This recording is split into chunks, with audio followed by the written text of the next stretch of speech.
আলহামদুলিল্লাহ।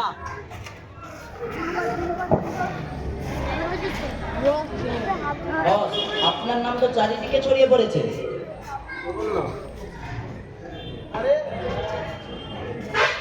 আমার নাম করা গেল তো কি? আমি হলাম এই এলাকার সবচেয়ে ধনী ব্যক্তি। গরিবের দাতা ইয়া আল্লাহ, দান করেন ইয়া আল্লাহ, এই মিসকিনকে ইয়া আল্লাহ। বাবু বাবু, আমি গত 3 দিন ধরে কিছুই খাইনি, আল্লাহর রাস্তায় আমায় কিছু দান করেন। আরে ম্যানেজার, এই ভিখারিটাকে 10 টাকা দিয়ে বিদায় করে দে। এই না 10 টাকা। বাবু বাবু, এই 10 টাকায় কিছু হবে? আরে ভিখারি হয়ে আবার মুখে মুখে বড় বড় কথা। 10 টাকা নিবি তো নে, না এখান থেকে চলে যা।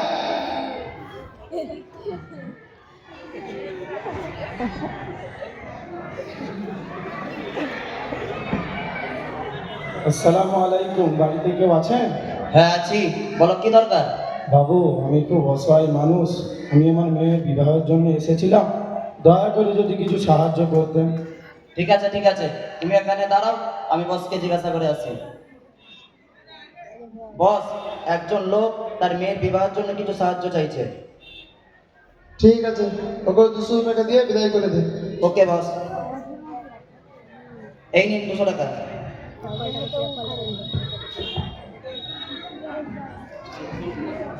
আসসালামু আলাইকুম। বাড়িতে কেউ আছে? আবার কে আসলো? কে আপনি? আমি মাদ্রাসা আল মাদানী নেড়াদেউলের শিক্ষক, তাই আমাদের মাদ্রাসার জন্য আসছিলাম। শফিকুল ভাই কি বাড়িতে আছেন? হ্যাঁ আছে, আপনি এখানে দাঁড়ান, আমি বসকে জিজ্ঞাসা করে আসি। বস, একজন মাদ্রাসার শিক্ষক আপনার সাথে দেখা করতে চাইছে। ঠিক আছে, ওকে পাঠিয়ে দাও। ওকে বস, আপনাকে বস ডাকছে। আসসালামু আলাইকুম। ওয়ালাইকুম আসসালাম। কি বলছেন তাড়াতাড়ি বলেন, আমার হাতে টাইম নেই।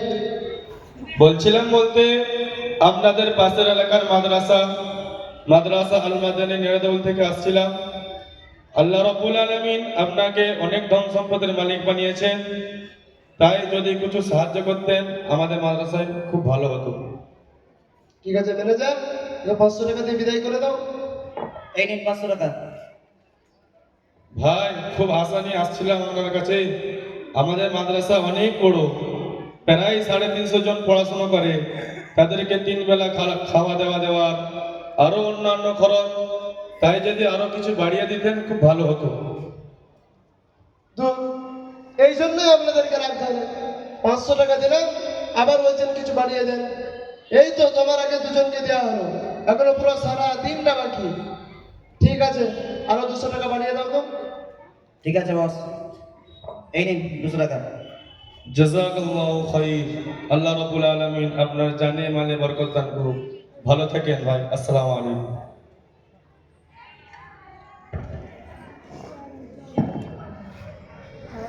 চল চল, পাশের গ্রামের ধনী লোকের বাড়িতে যাই।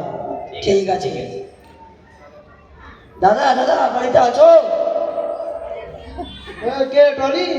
তোরা আজ কি মনে করে আয় বাড়িতে এসে বস।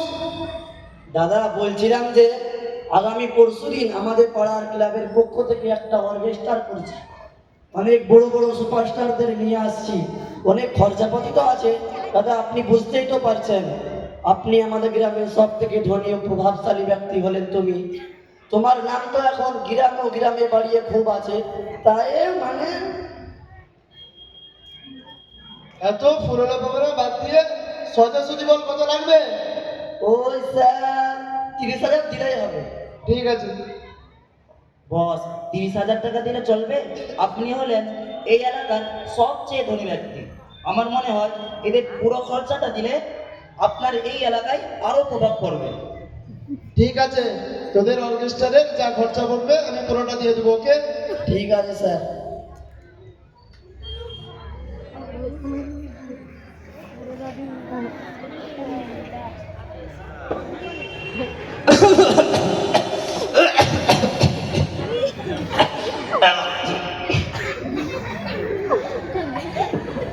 বাবা বাবা আমার ওষুধ শেষ হয়ে গেছে আর শরীরটাও প্রচুর খারাপ, আমাকে হসপিটালে নিয়ে চল। এই তো সেদিন ওষুধ এনে দিলাম, আবার এত তাড়াতাড়ি ওষুধ শেষ হয়ে গেল? বাবা বাবা আমি হলাম তোমার জন্মদাতা পিতা, আর আমার ওষুধের জন্যে তোর পকেট থেকে টাকা বার হচ্ছে না, আর অর্কেস্ট্রার ক্লাব ঘর আরো কত খারাপ কাজ থেকে তোর পকেট থেকে হাজার হাজার টাকা পার হয়ে যাচ্ছে। ঠিক আছে, আমি ড্রাইভারকে বলে দিচ্ছি, ও তোমাকে নিয়ে হাসপাতালে যাবে। ড্রাইভার ড্রাইভার, কি বলছেন স্যার? হ্যাঁ বাবাকে নিয়ে তুমি হাসপাতালে নিয়ে যাও, আর বাবা যদি ওখানে কিছু জিজ্ঞাসা করে বলবে এটাই এখানকার সবচেয়ে বড় হাসপাতাল। ঠিক আছে বস।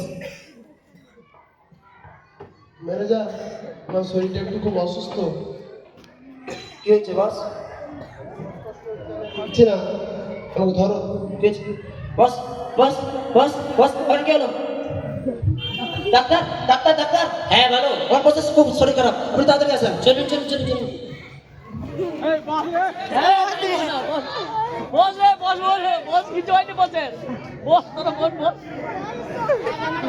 I am sorry, he is dead.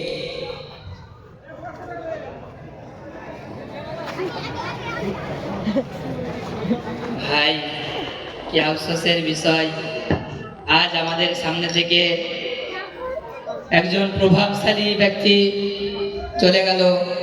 কোথায় গেল তার টাকা, আর কোথায় গেল তার পয়সা, সব তো মাটির সঙ্গে মিশে গেল। তাই এই ঘটনা থেকে আমাদের শিক্ষা নেওয়া দরকার যে এত বড় একজন প্রভাবশালী ব্যক্তি, সেও দুনিয়া থেকে চলে গেল। তাই আমাদেরকে একদিন সবকে এই দুনিয়া থেকে চলে যেতে হবে।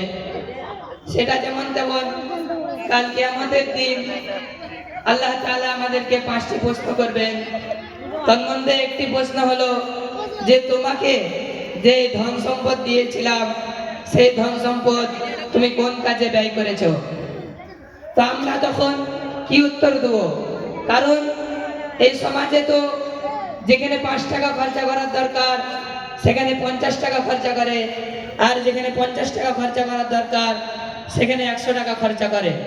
যেমন এই ঘটনা থেকে আমরা শিক্ষা পাই যে তার পিতার শরীর খারাপ, দরিদ্র অসহায় মানুষরা যাতায়াত করছে, মাদ্রাসা থেকে যাচ্ছে, কিন্তু এগুলো ভালো কাজ, এখানে খরচা করছে না। যেখানে অর্কেস্ট্রা হচ্ছে, মেলা হচ্ছে, বড় বড় খেলা হচ্ছে, সেখানে সবাই খরচা করছে। তাই এগুলো ফুজুল খরচা। আজ ফুজুল খরচা করনেওয়ালাদের উদ্দেশ্যে আল্লাহ তাআলা তিনার পাক কালামের মধ্যে ঘোষণা করেন, আউযু বিল্লাহি মিনাশ শাইতানির রাজিম, ইন্নাল মুবাদ্দিরিনা কানু ইখওয়ানাশ শায়াতিন। নিশ্চয় ফুজুল খরচা করনেওয়ালারা শয়তানের ভাই।